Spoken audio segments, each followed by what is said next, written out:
अस्सलाम वालेकुम dear students, professor Inzamam here. आज हम देखेंगे type of oxides. Element burn और react with oxygen to form oxides.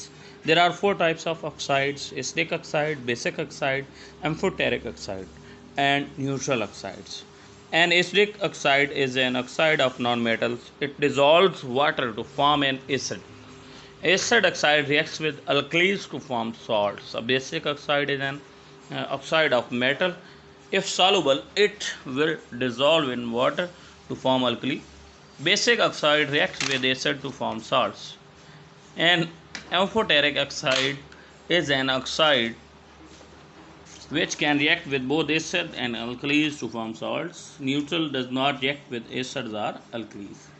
So हम कह सकते हैं कि न्यूट्रल ऑक्साइड वो होंगे जो कि रिएक्शन करेंगे लेकिन एसिड और बेसिस के अलावा बाकी तमाम चीज़ों से।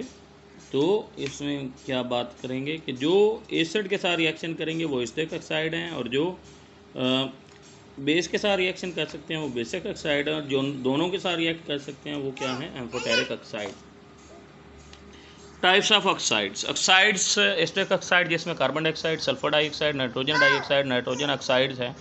ये रिएक्ट करते हैं अल्कलीज के साथ और बनाते हैं react with alkalis to form salts. While basic oxide जिसमें हम बात करेंगे calcium oxide, potassium oxide, magnesium oxide, cuprous oxide, react with acids to form salts. Both react with both alkalis and acids. इसमें एम्फोटेरिक ऑक्साइड आ जाए, जैसे zinc oxide है, lead oxide है, aluminium oxide है. ये जो हैं एम्फोटेरिक ऑक्साइड के तौर पे काम करते हैं, जो कि दोनों एसिड और बेस के साथ रिएक्शन कर सकते हैं. न्यूट्रल ऑक्साइड देख इवेंट रिएक्शन वो रिएक्शन नहीं करते. न्यूट्रल ऑक्साइड जो हैं water, carbon dioxide, nitrogen oxide, ये एसिड के और अल्कलीज के साथ रिएक्शन नहीं करते. उसके बाद हम देखेंगे salts. Salt is formed when an acid is neutralised by base, जिसको हम न्यूट्रलाइजेशन रिएक्शन कहते हैं. मेटल पार्ट जिसमें कैटाइन आएगा, पॉजिटिव चार्ज इसके ऊपर होगा, और एनाइंस जिसके ऊपर नेगेटिव चार्ज होगा, ये नॉन मेटल पार्ट होता है एसिड से. तो एनाइन एसिड से होता है और कैटाइन कहाँ से होता है, बेस से होता है. दोनों मिलकर क्या बनाएंगे, salts. Sodium hydroxide hydrochloric acid से मिला तो सोडियम क्लोराइड.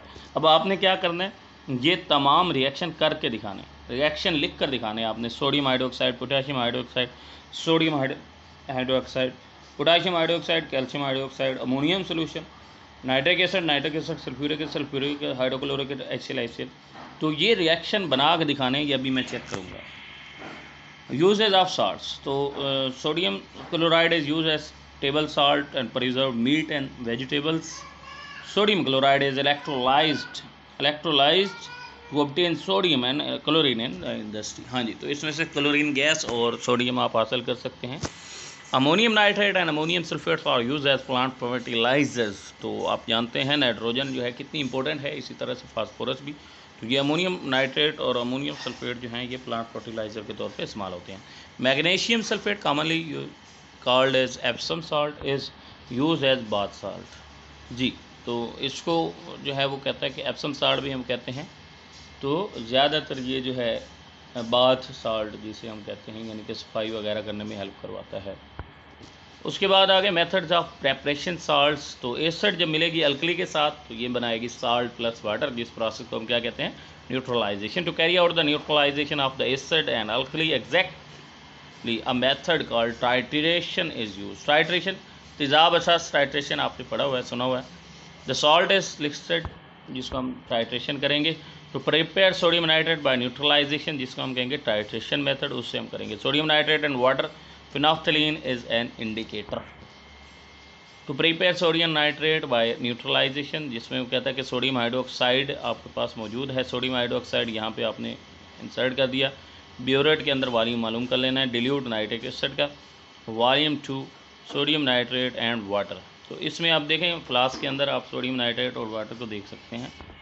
अब फर्दर क्या होगा, methods of preparation of salts, action of acid on insoluble base. जी, तो अब वो कहता है इनसॉल्युबल बेस अगर आप ले लें जो हल नहीं होती, तो उसमें क्या हो सकता है, एसिड और बेस मिलेंगे, salt plus water.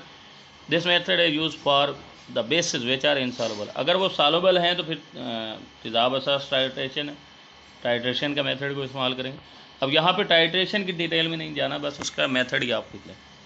Insoluble in water, examples of salts prepared by this method, copper sulphate from copper oxide and sulphuric acid. जी, तो जिंक ऑक्साइड जो है HCl के साथ मिल रहा है, जिंक क्लोराइड प्लस वाटर। तो यहाँ पे अब हमें जिंक क्लोराइड और कॉपर सल्फेट दोनों साल्ट मिल गए, तो ये रिएक्शन भी आप लिखें इसको। उसके बाद आगे acid bases and salts. Preparation of copper sulphate on insoluble base. तो इनसॉल्युबल बेस में आपने कैसे इसको प्रिपेयर करना है, थोड़ा सा इसका मेथड हम देख लेते हैं। स्टेप 1 में वो कहता है कि place about 50 centimetre of dilute sulphuric acid है ना बीकर के अंदर आपने, क्योंकि वो इनसॉल्युबल है, उसको डिल्यूट कर देना है और बीकर के अंदर डाल देना है। जेंटली वार्म द एसिड, इसको वार्म कर लें। कैसे कर सकते हैं, वो आपके पास बर्नर वगैरह वाली बातें हैं।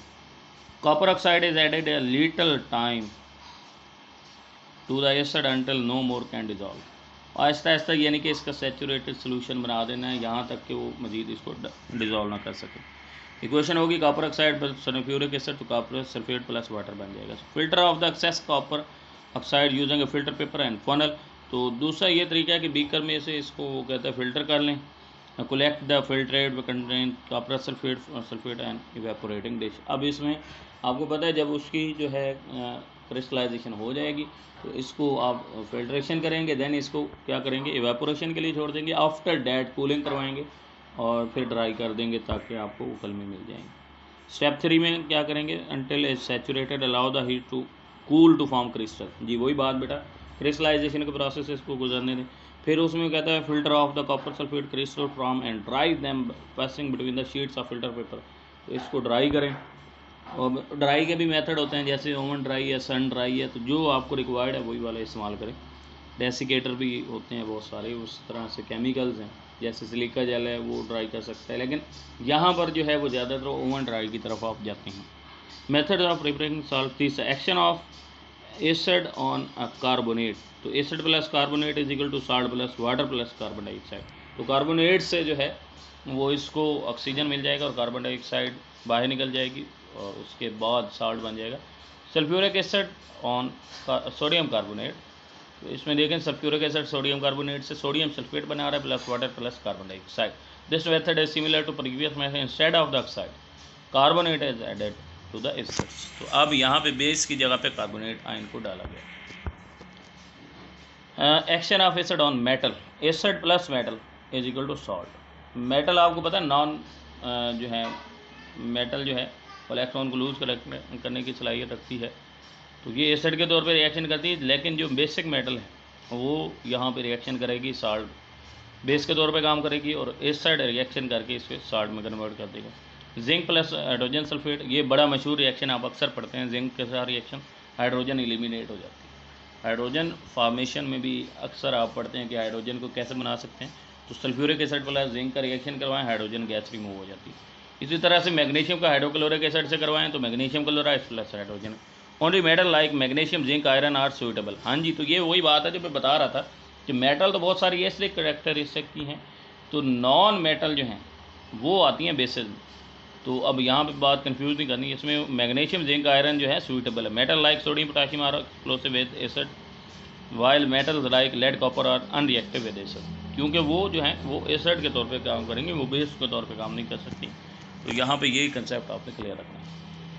उसके बाद ये इसकी डिटेल है, इसको रहने दें। यहाँ पे है methods of preparation of salt, double displacement precipitation method. जी, तो इसमें प्रेसिपिटेशन मेथड में कहते हैं इनसॉल्युबल साल्ट्स अगर आपने बनाने हैं, two solution are mix together to produce a precipitate of the insoluble salt which can be filter off from the mixer, जो मिक्सर से फिल्टर किया जा सके। लेड नाइट्रेट, सोडियम क्लोराइड, अब इन दोनों से बनेगा लेड क्लोराइड, सोडियम नाइट्रेट। ये दोनों जो हैं क्या होंगे, प्रेसिपिटेशन कर जाएंगे और इनको सेपरेट हम कर लेंगे। यहाँ पे आप देख सकते हैं डायग्राम, ए नीचे की जानिब है और उसके साथ डी मौजूद है, उसके बाद सी और बी ऊपर की जानिब मौजूद है। देख सकते हैं आप, दो लेयर नज़र आ रही हैं तीसरी टेस्ट ट्यूब के अंदर। इसमें सिल्वर क्लोराइड जो है प्लस इसका रिएक्शन करेंगे HCl के साथ, तो सिल्वर क्लोराइड, सिल्वर नाइट्रेट का HCl के साथ तो silver chloride plus nitric acid. उसके बाद barium sulphate plus hydrogen sulphate, तो बेरियम सल्फेट बन गया। इसमें बेरियम नाइट्रेट से बेरियम सल्फेट बन गया। कॉपरस सल्फेट से कॉपरस कार्बोनेट बन गया, कॉपर कार्बोनेट बन गया। तो ये है मेथड। उसके बाद वो कहते हैं table of soluble and insoluble salt. तो सॉल्युबल साल्ट्स आपको यहाँ पे बता दिए गए हैं, और इनसॉल्युबल साल्ट्स इनको आप याद कर लें ताकि कंसेप्ट्स क्लियर हैं और पता जहाँ भी बात करेगा सॉल्युबल इनसॉल्युबल की आपको वेल अवेयर होंगे आप।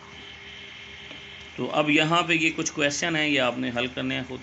Define what is salt, give an example of a soluble and insoluble salt, state four method of making salt, state whether the following salts are soluble and insoluble, sodium carbonate, sodium chloride, calcium chloride, lead nitrate, state the method you would choose to prepare the following salts, potassium nitrate, zinc nitrate, magnesium nitrate, copper carbonate. For each method state chemical you will need and write balanced chemical equation for the reaction.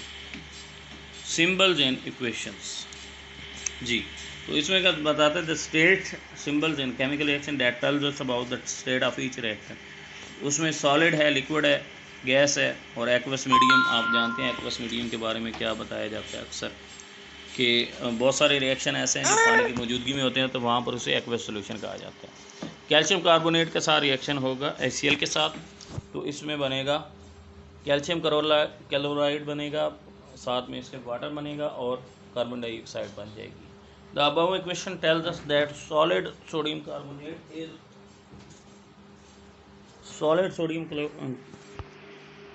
calcium carbonate reacts with solution of HCl, जिसमें आप देख सकते हैं aqueous लिखा हुआ है, to produce liquid water, and carbon dioxide is a gas while calcium chloride is in aqueous medium.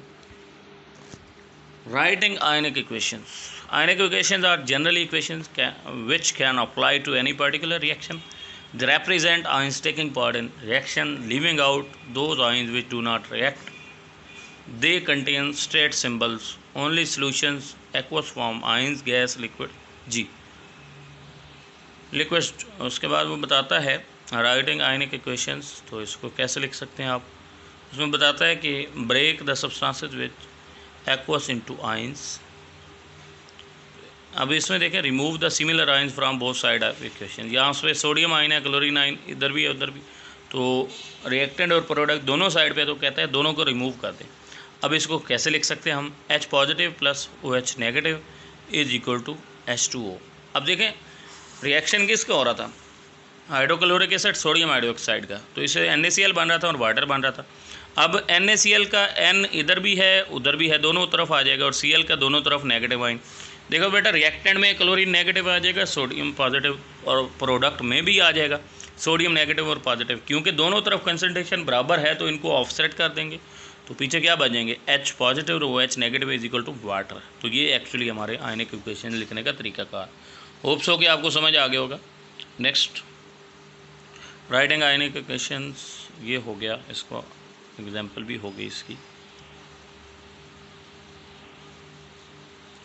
चलें, that was all from today's lecture. Thank you, अल्लाह हाफिज़।